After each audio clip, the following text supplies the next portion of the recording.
everyone. Now I'm going to show you how to make two of our favorite side dishes, sweet potato fries and Brussels sprouts. And tonight I'm making them both so we have a nice variety. The sweet potato is great for vitamin A, and it's also not as starchy as a regular potato. And then Brussels sprouts are also really, any kind of cruciferous vegetable is really good for us, so that's another reason why we're having the Brussels sprouts, and they taste amazing. So let me show you how to do this. I already went ahead and peeled the sweet potato already. I'm just going to cut off the ends here. And then cut it in half, stand it on its end, and this is a really funky sweet potato, which is commonly how they are. I'm going to go down the sides and turn so you can see that. So I get these thin slices. It helps if you have a really sharp knife. Then I'm going to set them down like this and slice again. And they're not going to be perfect restaurant-style fries. That's not what we're looking for here. We're looking for homemade. Some of them will look really nice. That one I flipped on its side. So just put them into nice shapes. Sometimes I see one that's a little fat, so I'll give it another cut. And I'm going to go ahead and just continue chopping these. And then we'll get to the Brussels sprouts. Now for the Brussels sprouts. I've got the sweet potatoes all cut up, and if you don't know how to do Brussels sprouts, I usually like to trim off that edge because it's not very tasty. This is a huge Brussels sprout, so I'm going to cut it in fours. There's some smaller ones like this, and it might only need to be cut in half. And I'm just going to get these cut and lay them on this sheet. And then I will show you how to season them and oil them and get them in the oven. Oh, we also don't want to forget to preheat our oven.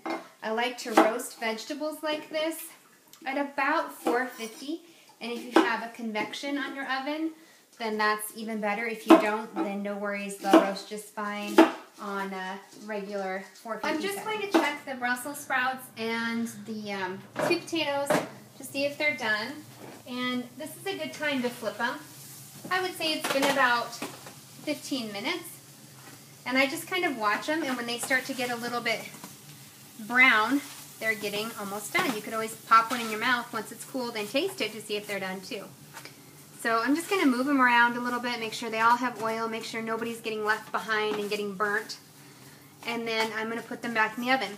I think a minute ago in the other video I had said that I had the oven at 475, and I don't. I have it at 450. If I'm in a super hurry, sometimes I will put it at 475. It really doesn't matter.